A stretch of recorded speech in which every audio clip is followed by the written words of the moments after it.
Bonjour à tous, mon nom est Jérémy Aouizera Charpentier, élève de 6e année. Aujourd'hui, je vais vous parler d'un sujet très chaud, l'intimidation. Nous savons tous que c'est un grand fléau dans nos écoles, que c'est mal et qu'il n'existe aucune bonne raison de blesser ou faire du mal à une autre personne. Les comportements d'intimidation sont illégaux et peuvent entraîner de lourdes conséquences et même l'arrestation. Pour contrer ce problème, il faut d'abord identifier l'intimidateur.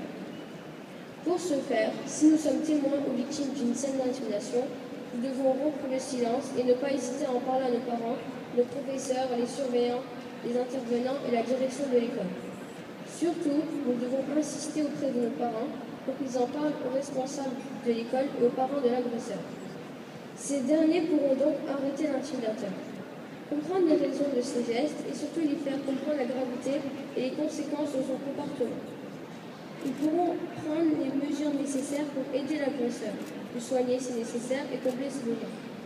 La victime retrouvera enfin le sourire. Il est aussi important que des ateliers d'information dans les écoles aient lieu pour sensibiliser et éduquer les élèves et les parents sur le sujet. Ces ateliers d'information pourront permettre de donner les moyens aux parents et à l'entourage des enfants de reconnaître les symptômes d'un enfant intimidé ou intimidateur. Aussi, je propose qu'une fois par semaine, durant les cours d'éthique et culture, que les enfants puissent avoir du temps pour inscrire sur une feuille leurs sentiments, soucis ou commentaires sur des choses vécues à l'école durant la semaine. Cette feuille serait lue seulement par le professeur. Il pourrait ainsi être alerté sur des comportements d'intimidation ou des choses à améliorer. On pourrait aussi faire des mises en scène, des situations où chacun pourrait jouer à tour de rôle, l'intimidateur, l'intimidé et le témoin. Ceci permettrait à chacun de se mettre dans la peau de la victime et aussi de reconnaître et de mieux comprendre les comportements d'intimidation. Pour conclure, il n'y a aucun prétexte ou bonne raison pour intimider et blesser une personne. Les séquelles pour la victime et les conséquences pour l'agresseur sont très graves. La seule manière d'arrêter l'intimidation est de s'unir pour rompre le silence. Je vous remercie de votre attention.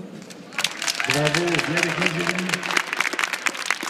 En place, prends le micro, ça va bien? Pas trop nerveuse? Un tout petit peu? Non, pas trop? Jérémy, j'ai beaucoup aimé et je suis sûr que je ne suis pas le seul de la direction que tu veux donner au cours d'éthique et culture. Je pense que les cours seraient encore plus vivants avec la proposition. J'ai bien aimé ta proposition de faire une mise en scène où chacun pourrait jouer à tour de rôle, le rôle de l'intimidateur, le rôle de l'intimidé et le rôle du témoin.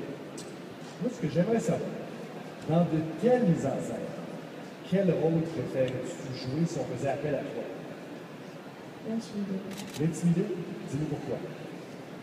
Quel message t'arriverait à l'idée dans une telle mise en scène? Pourquoi est-ce que tu jouerais le rôle de l'intimidé? Je ne sais pas. Tu sais pas? Mais spontanément, ça vient comme ça. D'où cette l'idée de dire on va faire une mise en scène de ça?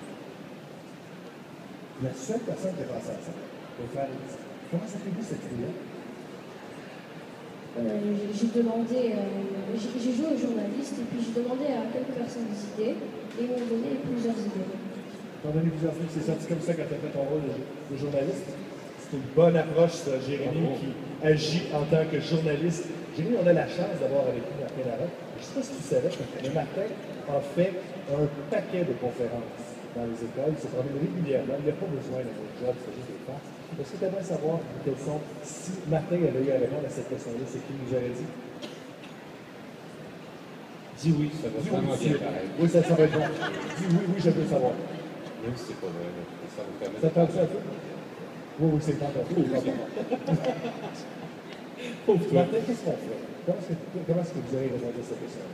Ah, que j'aime ça. Moi, je dirais, là, d'abord, là, je dirais aux écoles, là, appelez-moi. Parce que c'est ce que je fais. C'est exactement ce que je fais. Tous les textes, à peu près, ont parlé de prévention. Ont parlé de faire des ateliers.